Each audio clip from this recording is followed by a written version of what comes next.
What's up, YouTube? My name is Amisbro, and my god, March Madness came early for us. If you're a basketball fan, you know March Madness is the grand tournament that happens every year in college basketball. Well, we had our own version of that start tonight in the Oda City General Gymnasium. It's called New Japan Cup for New Japan Pro Wrestling. This is the tournament that determines the number one contender for a title. In this case, and in this year, it will be either the IWGP Heavyweight, the IWGP Intercontinental, or the Never Openweight Championship. Day 1 took place at the Oda City General Gymnasium. Your Day 1 announcers were Hiroki Mikami on play-by-play, and Jado and Gedo from Chaos were your colormen. Match 1, Jushin Thunder Liger, Kushida of the Time Splitters, Yohei Komatsu and Jay White took on Tiger Mask, Ryosuke Taguchi, Mascara Dorada, and Sho Tanaka in the anniversary opening match. Tiger Mask, Ryosuke Taguchi, Dorada, and Sho Tanaka won by pinfall, but with the corkscrew splash from Dorada on Jay White. Good match. Very good match. I actually got a lot of time. I think I got about 10 or 15 minutes. This match, to me, was good. I wish they showcased maybe Jay a little bit. Jay has been in the 3 shows that I've seen. In the last 3 shows I've seen now, he's taken the fall in every one of the matches. I don't know if that's how they break in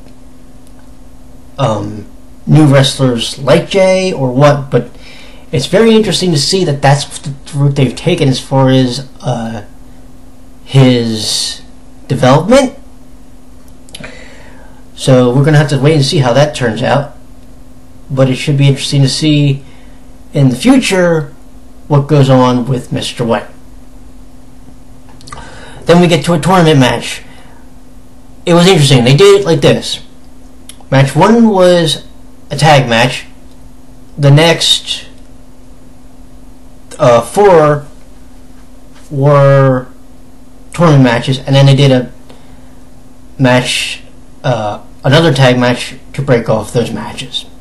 So, match 2, which is the first match of the tournament, Yoshihashi from Chaos took on Yujiro Takahashi of the Bullet Club. Takahashi won by pinfall using a Dominator style maneuver.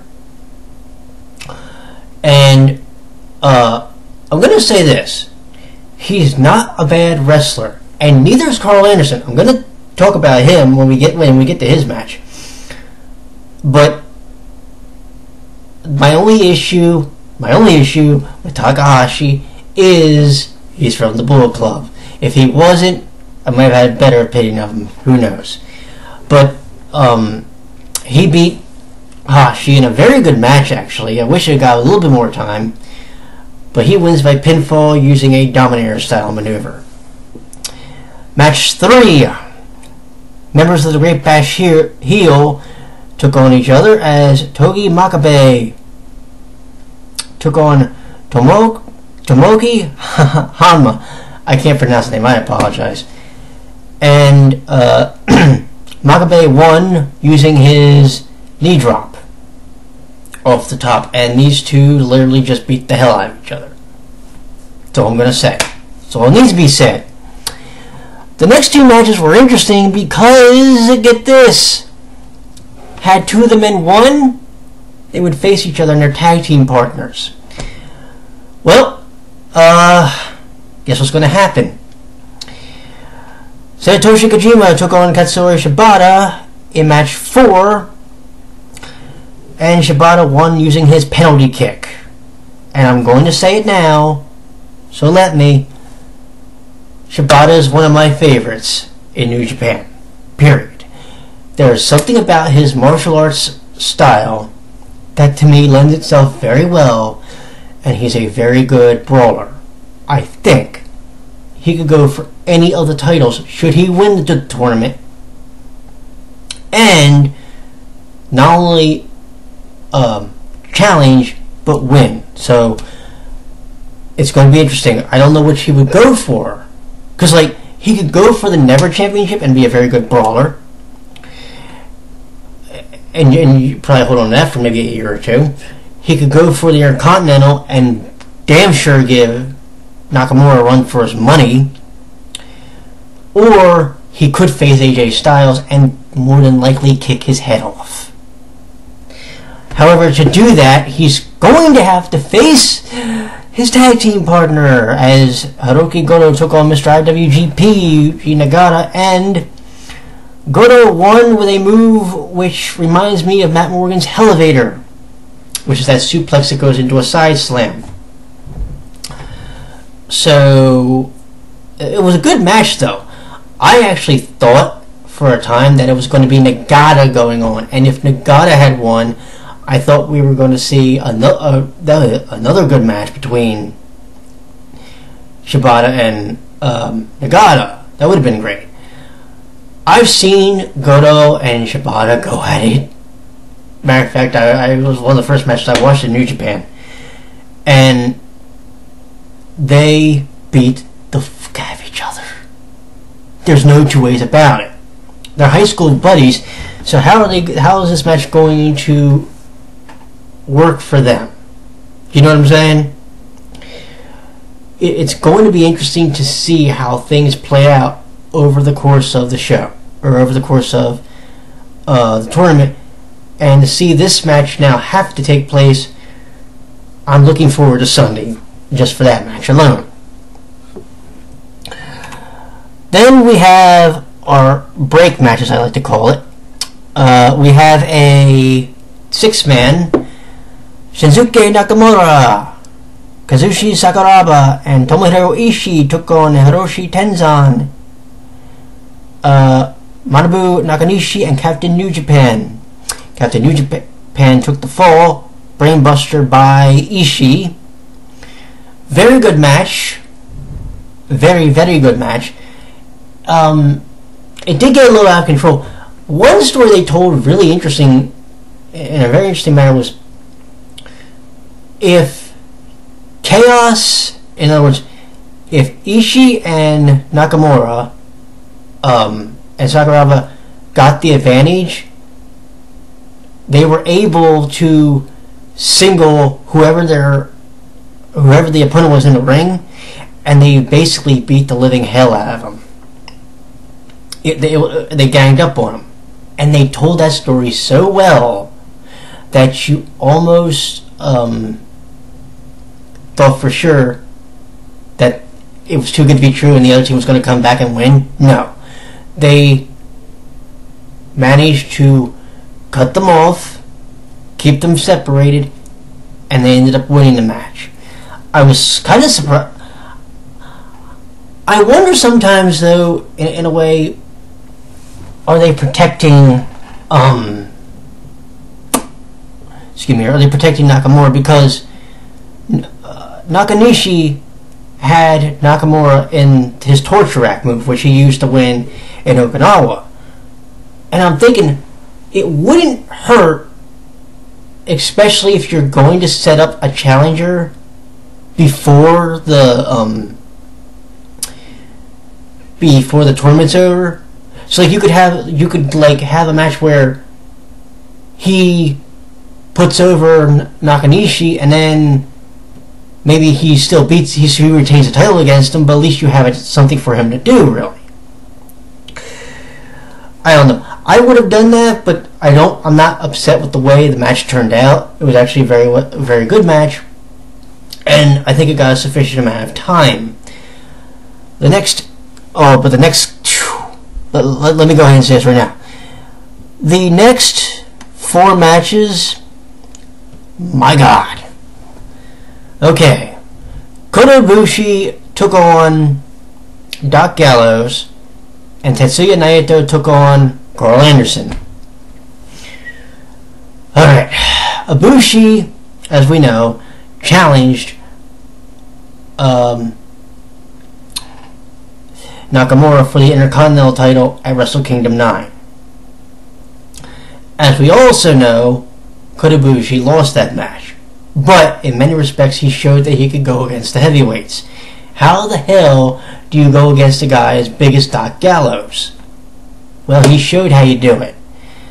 And he showed also that counter wrestling helps when he pulled off one of the upsets, but not the biggest one. We'll get to that in a bit. He beat Gallows, Kota Ibushi did, with a Frankensteiner counter into a pinfall after what was going to be probably a thrust slam by Gallows, and I was a bit shocked, to be honest. But that one didn't shock me as much as one coming up in a bit. And by the way, the only reason I shortchanged that match talking about it is because I want to talk about this match that happened. Karl Anderson versus Tetsuya Naito. I'm saying this now. Karl Anderson. Hear me out. As cocky and as arrogant as that motherfucker is, he is probably the guy that should break away from the Bullet Club and be probably the biggest babyface as far as American wrestlers go in Japan. I will tell you why. This match he wrestled against Naito. He showed his wrestling ability as a singles star. Now, I know he had a match where he went like an hour or so with Tanahashi. I know that. But this match alone for me said to me, God damn, he's better than I thought he was. His spine buster is phenomenal. He does like a fireman's carry into a diamond cutter. That move alone surprised me, and it was effective, and I thought he was going to win it just based off of that. And you know what really the best part about the whole match was, really? He basically wrestled it, I believe, as if the Bullet Club wasn't there. Like, he literally wrestled as if he was Karl Anderson. Forget that he was the Bullet Club guy. Forget that he's a machine gun. Forget all that. He wrestled his ass off, and I have to give the devil his due. Even though he lost, both members of the tag team champions did lose the match, but he probably had the better showing of the two. And Naito, he didn't do half bad either. I'm saying that now. Him and Ibushi, they're some kind of special in New Japan. Let me go ahead and say that right now. But Karl Anderson is somebody to look out for if he ever wanted to stray single, go single, and maybe separate from the Bullet Club. I'm just saying. Match 9, the match before the main event. Hiroshi Tanahashi took on Toru Yano. Ladies and gentlemen, we have our upset special. Okay. Look up for me. And I've done it, by the way. Hiroshi Tanahashi, 7-time IWGP Heavyweight Champion. 22 title defenses, over 1,000 days as champion, all are records. He holds every record as far as that belt goes. And yet, I'm thinking, okay, he's gonna squash Toru Yano, because I like Toru Yano. He's just not a bad wrestler, but I'm thinking, okay, I know the story they're gonna tell me, and that's the story we're gonna go with. Boy, was I off. Toru Yano wins using a cradle, a very simple cradle, and the match didn't even go that. I think the match all told went like 5 minutes. like 5 to 10, maybe 10 minutes. Like, no joke, Naito and Anderson went longer. But it surprised me. Like, I don't even think Yano knew that he won. I think he looked at the ref like, wait, I won? I had to play it back to make sure that I knew that that actually happened. But yeah, Toriano won the match, so he moves on to the tournament. Tanahashi's gone. And then the main event, match 10, Chaos's Kazuchika Okada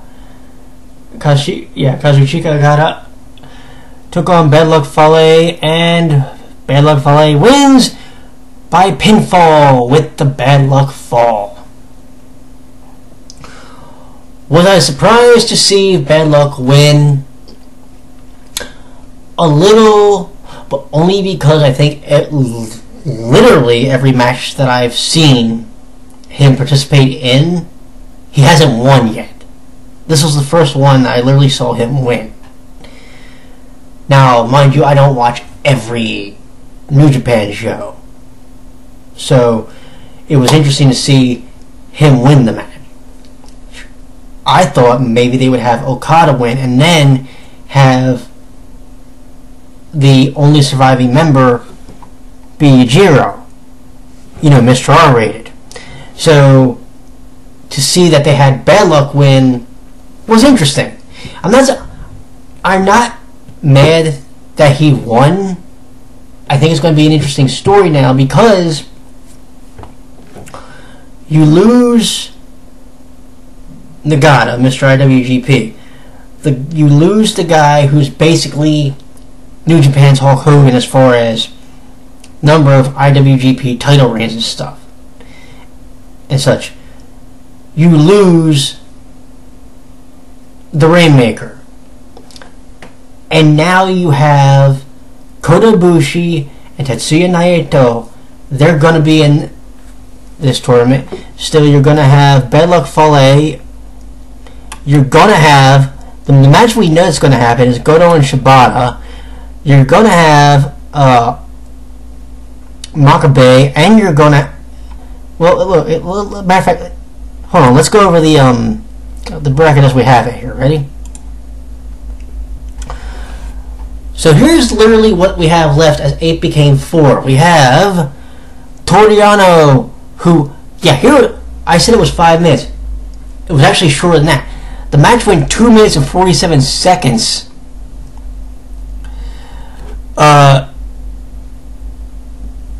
With Yano and Tanahashi. So they basically squashed Tanahashi, which was interesting. But Yano's going to take on Ibushi in round 2. Excuse me. Naito is going to take on Tetsuya Naito is going to take on Bad Luck Fale. By the way, that match went 12 minutes. It felt like it went 20. But Naito's going to take on Bad Luck Fale. That should be a really interesting match, I think. Makabe is going to take on Yujiro Tanahashi. And Goto and Shibata are going to go at it. That's the match I'm looking forward to the most, to be honest. And that is the round 2 bracket. And it's going to be an interesting one. Because here's the way I'm looking at it, right? Excuse me, we got Kota Ibushi and Toriano. Do I think Yano is going to be able to build off of his victory against Tanahashi? No. I think what we're going to see, and this is maybe what I'm thinking they're building to, is they're going to have either Ibushi, they're either going to have Ibushi or Naito win the tournament to really start building the future as far as the Japanese stars to go, because it's clear that the Bullet Club is going to, as far as the American wrestlers, and Karl Anderson, I firmly believe, is the future of that stable, not Tama Tonga, or not even Cody Hall for God's sakes. But I was surprised because I'm actually looking at the bracket as we are filming this, and Karl Anderson's match only went 12 minutes. It felt like it went 20. It was that good. No joke. But anyway, round 2 is Sunday, March 8th, almost at April the 8th. The winners of those matches move on to March 15th, where they have to wrestle twice in one night to determine who will challenge for what belts. There are 3 belts at stake: the IWGP Heavyweight, the IWGP Intercontinental, and the Never Openweight Champion. The winner gets to pick whichever belt he wants. And ladies and gentlemen, I will talk to you all Sunday night when we go over round 2. And let me tell you, whew, this is looking like it's going to be one hell of a tournament.